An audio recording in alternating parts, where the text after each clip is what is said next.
It's day 18. While walking in this morning, down the hill from the truck, towards the drainage, that would ultimately lead me to the creek and then to the stand. About halfway to the creek, a deer ran off. Didn't snort or snap. It didn't blow like crazy, just kind of like ran off a little bit, maybe 5-10 yards, and then kind of walked off. It didn't have a clue what I was. And I immediately started grunting like I was a deer, like I was a buck, down in the drainage, out of sight, just covering ground. So, I just got done rattling, and I'm in the stand, sitting for the first time all season. Curly and King Tut like to cross this creek right here, in the morning, primarily. So I'm gonna hang tight, see what happens.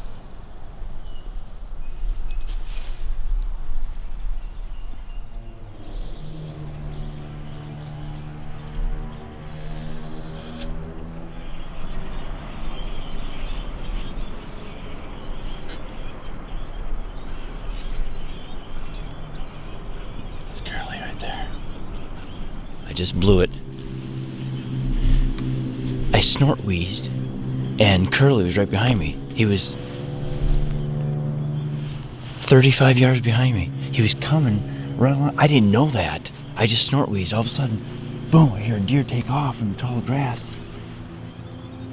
I had a camera set up along this edge, and I knew this buck crossed the creek right below me. And he always comes through in the morning. I just got done doing my pre-hunt interview. That was a dead buck. That was a dead deer, man. I rattled about 25 minutes ago, and God, that would have been amazing. He was coming right to the rattling, and I didn't know that. I turned around, and that grass is so tall, and they blend in so perfectly. I snort wheezed, and he was right behind me, 35 yards.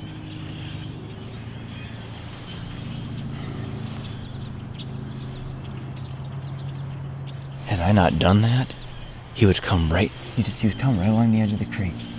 He was 35 yards, he would come right along this edge, chip shot for par right here, 15 yards. God, I can't believe I just blew that.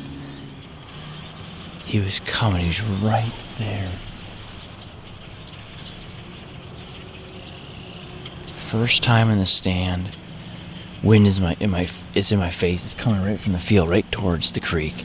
He would have come in from downwind, or from upwind, and it would have been perfect.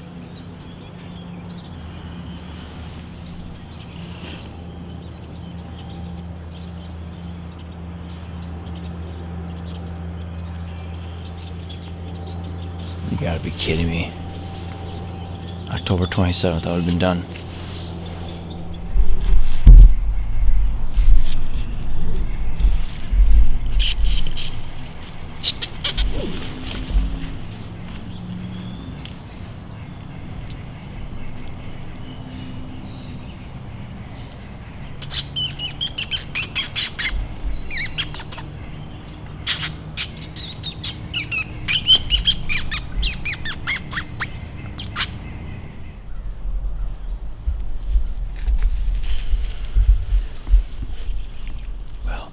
Screwing up on Curly,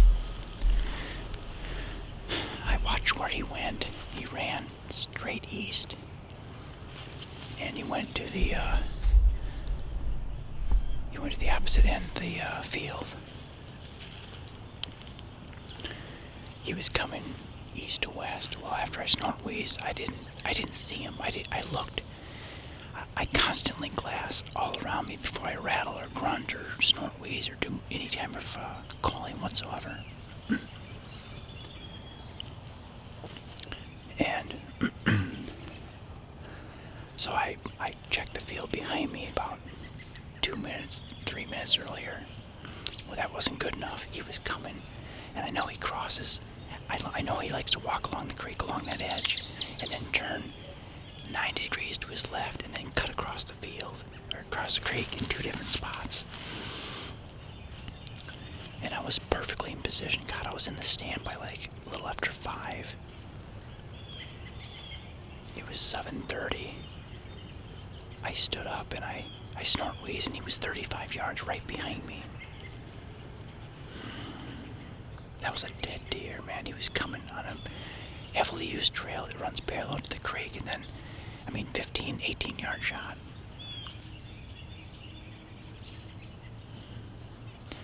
Anyway, so he ran straight east, the opposite direction that he was coming from. And then he turned and then crossed the creek, and then he wanted to come to the west. He wanted to come in my direction, so instead of continuing, because I startled him, he didn't see me, but he heard me snort wheeze, and he was like, what the hell? So then he ran back the way he came. He crossed the creek, and then, so now he's on this side of the creek, so I crossed the creek. But before I did, I ran back to the truck, drove all the way around to the back end of the farm, and then now I'm on this far end of this ridge that runs east and west. He beds sometimes in here, and then he beds along the creek, so if he beds on this ridge, I'll never see him, at least not today, more than likely. But if he wants to continue coming this direction, there's a chance I might see him yet. Anyway, there was a coyote. I heard something walking up the hill behind me. I was like, that's a coyote. Sure enough, it's a coyote. He's like 35 yards away from me. And I lip squeaked to him, and I rabbit squealed real soft. And he like just disappeared on me. I have a camera with a mock scrape right below me, right here. And then just past the scrape, maybe 8 or 9 steps, is a fresh rub. So maybe with any luck, my camera will have captured that buck, whatever it was making that rub.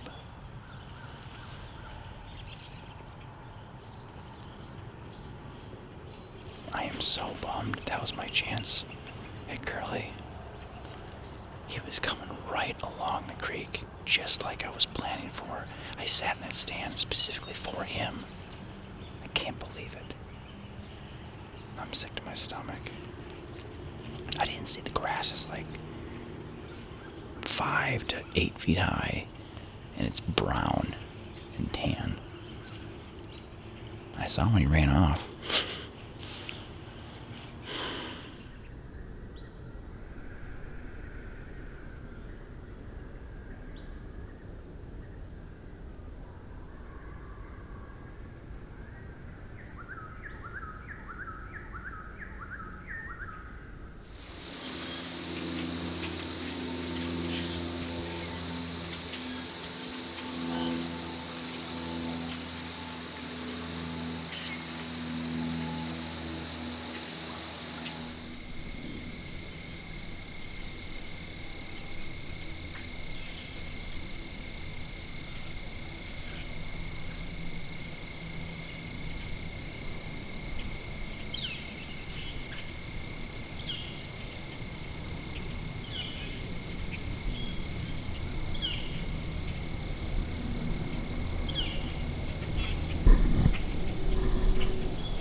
Well, I've moved 2 times for the afternoon. Wind kept swirling on me. I don't know if this is going to be the best decision. The wind's out of the east and northeast. It's kind of blowing in the direction of that green trail that I cut with the bush hog back in August. So, that's cutting it close, but we'll see if Curly or King Tut shows up tonight. It's a beautiful night. It's about 53 degrees out, 54. It's a little bit warm, but it's cooler than it has been by about 15 to 20 degrees, so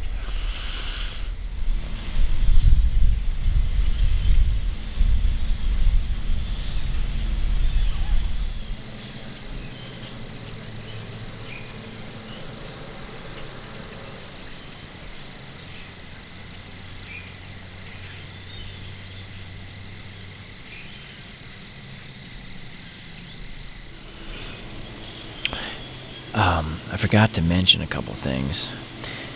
So this morning was an incredible experience besides almost killing Curly. I mean, if that was my only opportunity that I'd ever have, you never know, right? You could wake up in the morning and think that you're going to live another 30 years and then that could be your last day, but more than likely that was not going to be my last chance at him. But it was remarkable, all the different things I saw this morning. So it was about 5:30, and I had a flying squirrel land on my thigh. That's never happened before. Then I saw Curly, come out in the field, and I botched that opportunity. Then when I got down to leave to go back in for late breakfast, early lunch, I saw about 12 to 14 turkeys on the far west side of the farm as I was driving out. And I'm kind of paying attention to the turkeys. They're about maybe 250 yards off. And as I round the bend, there's a little hump. And then over the hump is, it's all shaded along the tree line. And 15, 20 feet in front of the front passenger's tire was a big bobcat sitting there. I mean, awesome pelt on him, big head, had to be a male. This thing was awesome, huge. So that was neat. So a lot of wildlife comes out, especially when you've had a few days in a row where it's been warm to even hot, and then the thermometer just drops. Everything tends to come out and play, so that was really cool. God has created the most magnificent balance to nature, and we didn't do any of this. God did. It's pretty amazing. So whether I get one tonight or not, doesn't matter. I've already won. It's been incredible.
venison at the house, so I had to shoot one. I gotta be really quiet because they're still over my right shoulder here, and I can still see a buck yet.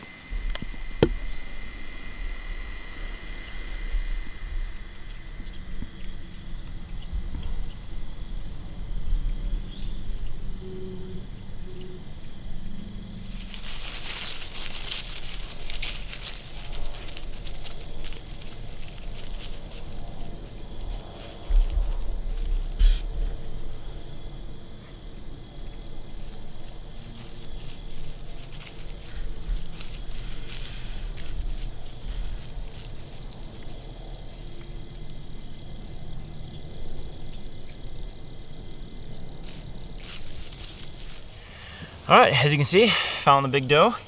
Awesome. That was an exciting hunt.